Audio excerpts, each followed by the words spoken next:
ಎಲ್ಲರಿಗೂ ಕೂಡ ನಮಸ್ಕಾರ ಸ್ನೇಹಿತರೆ. ಎಲ್ಲರಿಗೂ ಕೂಡ ಗೃಹಲಕ್ಷ್ಮಿ ಯೋಜನೆಯ ಅಪ್ಡೇಟ್ಗೆ ಸ್ವಾಗತ. ಇಲ್ಲಿ ಗೃಹಲಕ್ಷ್ಮಿ ಯೋಜನೆದು 19ನೇ ಕಂತಿನ ಹಣ ಬಿಡುಗಡೆ ಆದರೂ ಕೂಡ ನಿಮ್ಮೆಲ್ಲರ ಕತೆಗೂ ಕೂಡ ಏನಕ್ಕೆ 2,000 ಬಂದಿಲ್ಲ, ಏನು ಪ್ರಾಬ್ಲಮ್ ಆಗಿದೆ, ಹಾಗಾದರೆ ನಿಮಗೆ ಹಣ ಯಾವಾಗ ಬರುತ್ತೆ, ಇದ್ರ ಬಗ್ಗೆ ಲೇಟೆಸ್ಟಾಗಿ ಏನೇನು ಅಪ್ಡೇಟ್ಸ್ಗಳಿದೆ ಎಲ್ಲದ್ರ ಬಗ್ಗೆಯೂ ಕೂಡ ಈ ಒಂದು ವಿಡಿಯೋದಲ್ಲಿ ನೋಡೋಣ. ನಿಮ್ಗೆ ಇನ್ನೂ 2,000 ಬಂದಿಲ್ಲ ಅಂದರೆ ಈ ಒಂದು ವಿಡಿಯೋನ ಎಲ್ಲೂ ಕೂಡ ಮಿಸ್ ಮಾಡ್ದೇ ಕೊನೆವರೆಗೂ ಕೂಡ ನೋಡಿ ಎಲ್ಲ ವಿಷಯದ ಬಗ್ಗೆಯೂ ಕೂಡ ತಿಳ್ಕೊತೀರಾ. ಅದಕ್ಕಿಂತ ಮುಂಚೆ ಯಾರು ಚಾನಲ್ನ ಸಬ್ಸ್ಕ್ರೈಬ್ ಮಾಡ್ಕೊಂಡಿರಲ್ಲ ಪ್ರತಿಯೊಬ್ಬರು ಕೂಡ ಕೆಳಗಡೆ ಸಬ್ಸ್ಕ್ರೈಬ್ ಬಟನ್ ಅಂತ ಕಾಣ್ತಾ ಇರ್ತದೆ, ಕ್ಲಿಕ್ ಮಾಡಿ ಸಬ್ಸ್ಕ್ರೈಬ್ ಮಾಡ್ಕೊಳ್ಳಿ. ಹಾಗೆ ಪ್ರತಿಯೊಬ್ಬರು ಕೂಡ ವಿಡಿಯೋಗೊಂದು ಲೈಕ್ ಕೊಡಿ. ಯಾಕಂದರೆ ಮಾಡೋ ಒಂದೇ ಒಂದು ಲೈಕು ಒಂದು ಸಬ್ಸ್ಕ್ರೈಬಿಂದ ನಿಮ್ಗೆ ಇದೇ ರೀತಿ ಕಂಟಿನ್ಯೂಸ್ ಆಗಿ ಅಪ್ಡೇಟ್ಸ್ಗಳನ್ನ ನೀಡ್ತಾ ಇರ್ಬೋದಾಗಿರುತ್ತೆ. ಇವಾಗ ನಾವು ಡೈರೆಕ್ಟಾಗಿ ವಿಡಿಯೋ ಬಗ್ಗೆ ಬರೋಣ. ಇಲ್ಲಿ ನೋಡಿ, ಗೃಹಲಕ್ಷ್ಮಿ ಯೋಜನೆದು 19ನೇ ಕಂತಿನ ಹಣ ನಿಜವಾಗ್ಲೂ ಕೂಡ ಬಿಡುಗಡೆ ಆಗಿದೆ. ಆದರೆ ನಿಮ್ಗೆಲ್ಲರಿಗೂ ಕೂಡ ಇರುವಂಥ ಡೌಟ್ ಏನಂದರೆ, ಇವಾಗ ಹಣ ಬಿಡುಗಡೆ ಆಗಿದ್ರೂ ಕೂಡ ನಮ್ಮ ಎಲ್ಲರ ಖಾತೆಗೂ ಕೂಡ ಇನ್ನೂ ಏನಕ್ಕೆ 2,000 ಬಂದಿಲ್ಲ ಅಂತ ಡೆಫಿನೆಟ್ಲಿ ನೀವು ಕೇಳ್ತೀರಾ. ಇದು ಕಾಮನ್ ಆಗಿ ನಿಮಗೆ ಡೌಟ್ ಬಂದೇ ಬರುತ್ತೆ. ಹಾಗಾದರೆ ಏನಕ್ಕೆ ನಿಮ್ಗೆ ಇನ್ನೂ 2,000 ಬಂದಿಲ್ಲ, ಆಗ ಬರುತ್ತೆ. ಇದ್ರ ಬಗ್ಗೆ ಲೇಟೆಸ್ಟಾಗಿ ಏನೇನು ಅಪ್ಡೇಟ್ಸ್ ಇದೆ ಎಲ್ಲದ್ರ ಬಗ್ಗೆಯೂ ಕೂಡ ಈ ಒಂದು ವಿಡಿಯೋದಲ್ಲಿ ಈಗ ನೋಡೋಣ. ವಿಡಿಯೋನ ಮಧ್ಯೆ ಸ್ಕಿಪ್ ಮಾಡ್ದೇ ಈಗ ಕೊನೆವರೆಗೂ ಕೂಡ ನೋಡ್ತಾ ಹೋಗಿ. ಇಲ್ಲಿ ನೋಡಿ, ಗೃಹಲಕ್ಷ್ಮಿ ಯೋಜನೆದು 19ನೇ ಕಂತಿನ ಹಣ ಏನಿದೆಯಲ್ಲ ಅದನ್ನ ಜಸ್ಟು ಟ್ರಯಲ್ ಪರ್ಪೋಸ್ಗಾಗಿ ಈ ಸ್ವಲ್ಪ ಜನರಿಗೆ ಹಣನ ಬಿಡುಗಡೆನ ಮಾಡಿದ್ದಾರೆ. ಅಂದರೆ ಬಿಡುಗಡೆ ಆಗಿರೋದು ಎಷ್ಟು ಜನರಿಗೆ ಅಂದರೆ ಇಲ್ಲಿ 30ರಿಂದ 50,000 ಜನರಿಗೆ ಬಿಡುಗಡೆ ಆಗಿದೆ. ಆದರೆ ಗೃಹಲಕ್ಷ್ಮಿ ಯೋಜನೆಗೆ ಅಪ್ಲಿಕೇಶನ್ ಹಾಕಿರೋರು ಮತ್ತು ಪ್ರತಿ ತಿಂಗಳು ಕೂಡ ಹಣನ ಎಷ್ಟು ಜನ ಪಡ್ಕೋತಾ ಇದ್ದಾರೆ ಅಂದರೆ 1 ಕೋಟಿಗೂ ಅಧಿಕ ಜನ ಮಹಿಳೆಯರು ಪ್ರತಿ ತಿಂಗಳು ಕೂಡ ಪಡ್ಕೋತಾ ಇದ್ದಾರೆ. ಇಲ್ಲಿ 1 ಕೋಟಿಯಲ್ಲಿ 30,000 ಜನ ಇಲ್ಲಿ ಅಜಗಜ ಅಂತ ಇಲ್ಲಿ ವ್ಯತ್ಯಾಸ ಇದೆ, ಸರಿನಾ? ಏನಕ್ಕೆ ಇವಾಗ ಸ್ವಲ್ಪ ಜನಕ್ಕೆ ಬಿಡುಗಡೆನ ಮಾಡಿದ್ರೆ ಅಂದರೆ ಹಣನ ಇವಾಗ ಜಸ್ಟ್ ಒಂದು ಟ್ರಯಲ್ ಪರ್ಪೋಸ್ ಆಗಿ ಒಂದು ಹಣನ ಬಿಡುಗಡೆನ ಮಾಡಿದ್ದಾರೆ.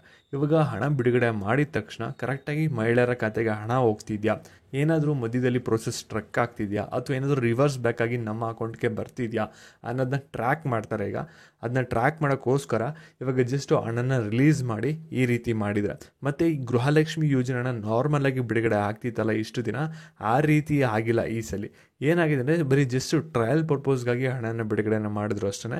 ಮೊದಲೆಲ್ಲ ಏನಾಗ್ತಿದೆ ಅಂದರೆ ಒಂದೇ ಸಲ 30% 40% ಜನರಿಗೆ ಒಂದೇ ದಿನ ಬಿಡುಗಡೆನ ಮಾಡ್ತಿದ್ರು. ಆದರೆ ಈ ತಿಂಗಳು ಆ ರೀತಿ ಮಾಡೋಕ್ಕೋಗಿಲ್ಲ. ಜಸ್ಟ್ ಸ್ವಲ್ಪ ಜನರಿಗೆ ಹಣನ ಬಿಡುಗಡೆ ಮಾಡಿಬಿಟ್ಟು ಒಂದು ಸ್ವಲ್ಪ ನಿಲ್ಲಿಸ್ಬಿಟ್ಟಿದ್ದಾರೆ. ಇವಾಗ ಹಣ ಬಿಡುಗಡೆ ಆಯಿತು ಒಂದಿನ, ಅದಾದಮೇಲೆ ತಿರುಗಿ ಯಾರಿಗೂ ಕೂಡ ಅವರು ಹಣ ಹಾಕೋಕ್ಕೆ ಇನ್ನೂ ಸ್ಟಾರ್ಟ್ ಮಾಡಿಲ್ಲ, ಸರಿನಾ? ಅದರಿಂದ ಏನಾಗಿದೆ ಅಂದರೆ ನಿಮ್ಗೆ ಯಾರಿಗೂ ಕೂಡ ಗೃಹಲಕ್ಷ್ಮಿ ಯೋಜನೆಯಡಿ 19ನೇ ಕಂತಿನ ಹಣ ಬಿಡುಗಡೆ ಆಗಿದ್ರೂ ಕೂಡ ನಿಮ್ಮ ಎಲ್ಲರ ಖಾತೆಗೂ ಕೂಡ ಇನ್ನೂ ಹಣ ಬಂದಿರಲ್ಲ, ಸರಿನಾ? ಇನ್ನೂ ಅದು ಪ್ರೋಸೆಸ್ ನಡೀತಿದೆ. ಯಾವ ರೀತಿ ಒಂದು ಹಣ ಹೋಗ್ತಿದೆಯಾ, ಹೋಗ್ತಾ ಅಲ್ವಾ, ಏನಾದರೂ ರಿವರ್ಸ್ ಆಗಿ ಬರ್ತಿದೆಯಾ ನಮ್ಮ ಖಾತೆಗೇ, ಅದೆಲ್ಲನೂ ಕೂಡ ಅಧಿಕಾರಿಗಳು ಅಲ್ಲಿ ವೆರಿಫೈ ಮಾಡ್ತಾ ಇರೋ ಡಾಟಾನ. ಅಲ್ಲಿ ಏನೂ ಕೂಡ ಪ್ರಾಬ್ಲಮ್ ಇಲ್ಲ, ಎಲ್ಲ ಕೂಡ ಕರೆಕ್ಟಾಗಿದೆ.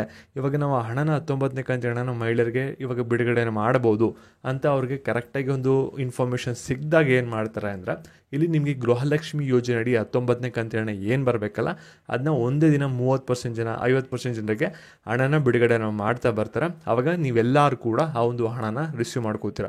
ಇವಾಗ ಟ್ರಯಲ್ ಎಲ್ಲ ಕೂಡ ಈ ವಾರದಲ್ಲಿ ಆಗಲೇ ನಡೆದಿರೋದ್ರಿಂದ ನೀವೆಲ್ಲರೂ ಕೂಡ ಯಾರು ಗೃಹಲಕ್ಷ್ಮಿ ಯೋಜನೆಯ ಹಣ ಬಂದಿಲ್ಲ ಅಂತ ನೀವು ವೆಯ್ಟ್ ಮಾಡ್ತಾ ಇದ್ದೀರಾ, ಏಪ್ರಿಲ್ 30ನೇ ತಾರೀಕಷ್ಟರಲ್ಲಿ ನಿಮ್ಗೆಲ್ಲರಿಗೂ ಕೂಡ ಗೃಹಲಕ್ಷ್ಮಿ ಯೋಜನೆಯ ಹಣ ಬಂದು ತಲುಪುತ್ತೆ. ನೀವು ಅಲ್ಲಿವರೆಗೂ ಕೂಡ ನೀವು ವೆಯ್ಟ್ ಮಾಡಬೇಕಾಗುತ್ತೆ. ಮತ್ತು ನಿಮ್ಗೇನಾದರೂ ಗೃಹಲಕ್ಷ್ಮಿ ಯೋಜನೆಯ ಹಣ ಏನಾದರೂ ಬಂದಿತ್ತಂದರೆ 19ನೇ ಕಂತು ವಿಡಿಯೋಗೊಂದು ಲೈಕ್ ಮಾಡಿಬಿಟ್ಟು ಬಂದಿದೆ ಅಂತ ಕಮೆಂಟ್ ಮಾಡಿ, ಬಂದಿಲ್ಲ ಅಂದರೆ ವಿಡಿಯೋಗೊಂದು ಲೈಕ್ ಮಾಡಿಬಿಟ್ಟು ಇನ್ನೂ ಬಂದಿಲ್ಲ ಅಂತ ಕಮೆಂಟ್ ಮಾಡಿ.